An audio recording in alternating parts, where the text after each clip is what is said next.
Parents of twins, have you ever forgotten who was which baby? Do you think they are still named the correct way around? My aunt had twins. When they came home, she kept their bracelets on so she could tell them apart. One day, baby K got a small cut on one of her fingers. My aunt decided it was safe to cut the bracelets off now because she could tell baby K and baby B apart. She cut off the bracelets, she tucked them in for their nap in their crib. When they woke up later, both babies had identical cuts on the same finger.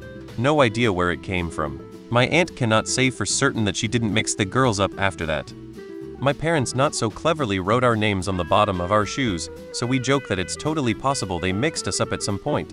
Okay, here's a story about a cousin of mine who had twins. When she found out she was having twins, she started to come up with ideas of how to tell them apart after they were born. She came up with like 10 different ways to keep track of them. When she told the midwife about her ideas, and what did she think about it, the midwife apparently just stared at her blankly for a moment and reminded her she was having a boy and a girl, that it would be pretty easy to figure out who was who. Critical thinking not a strong point of that certain cousin lol. My parents painted my twins' toenail pink to keep us straight. My friend's twin sisters had a tattoo that the hospital did behind each one's ear. The firstborn had a dot in her right ear F first equals R right, and the second had a dot in her left ear S second equals L left. They used a needle and ink. Very small dot. At the hospital here, in Brazil, they also need to know which is which to track weight and height, meds, and many other things. We kept the hospital bracelets on our identical twins for about a week. After that, we were so sleep-deprived colic that we stopped worrying about it. Honestly, I figured that if we mixed up the names once that we would do it more than once, which means that we had a 50 chance of them coming out of the potato stage with their original names anyway. I'm reasonably sure we got it right, but now that they can tell me their own names, the names they have suit them. If that makes sense. We got lucky with our daughters. They look exactly alike, but one is noticeably larger and has been since they were born. I find that identical twins aren't 100% identical. There are subtle differences. I can almost always tell my boys apart. My fiancé has mixed them up a couple times when he wasn't looking closely, but Yao'd never permanently mix them up. In my case, their heads are a bit differently shaped. One has chubbier cheeks and they have different smiles. As someone who's pregnant with twin girls at the moment, I'm really curious of this too lol. I sure hope they both have a distinctive feature to tell them apart. Identical twin here. My parents used colored hair ties as bracelets to tell my brother and I apart. His was blue and mine was green. Ever since then, green has always been my color. I don't know if you can bond with a color, but I'm pretty sure I have. We sometimes joke that our older brother switched the bracelets to get back at our mom for something stupid. He's a couple years older and who has the bigger dick.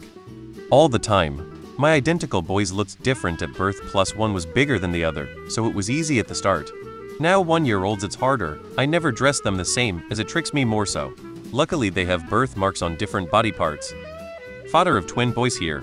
We probably mixed them up several times, so they most likely have the right names now. We hope.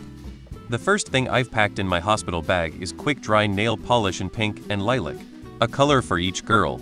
Hopefully that will enable us to keep them straight until we can tell the difference between them. Well, one of mine has a penis and the other doesn't, so it's pretty easy to tell them apart. At this point, I just use both names and address them both. The one I wanted about the issue and the other one about something random. Only joking, I am Fred. As a parent of identical twins, it gets very easy to tell them apart from the get-go. Identical twins aren't really that identical in the grand scheme of things. There is always some identifying factor that you as a parent will recognize. It's crazy because I feel like mine look so extremely different to each other, but we have friends who can't tell them apart at all. I guess it's a perception thing. My mom definitely mixed my sister and I up when we were babies. She also did the nail polish trick someone else mentioned, but it was children's nail polish that peeled off easily. When that happened, she just guessed. Eventually, my sister got a mole that I didn't have and that helped, but till then, we looked exactly the same. When they were really young, I couldn't tell who was who. One of the twins has a very distinctive birthmark on her forearm. My assailant held one of them and asked me who the baby was. I grinned and approached them both. While unwrapping the blanket, I said, "Who are you?" The room filled with laughter. To this day it serves as a funny memory to me. Mine are fraternal twins, but so bloody alike that most people thought they were identical. I cannot with all honesty pie my hand on my heart and swear that twin one is actually twin one. I'm pretty sure. But in those first weeks with almost no distinguishing features or personality, I can't be 100. My ex-husband would say differently, but this is the moment I realized that I really do have face blindness, not just a bad memory.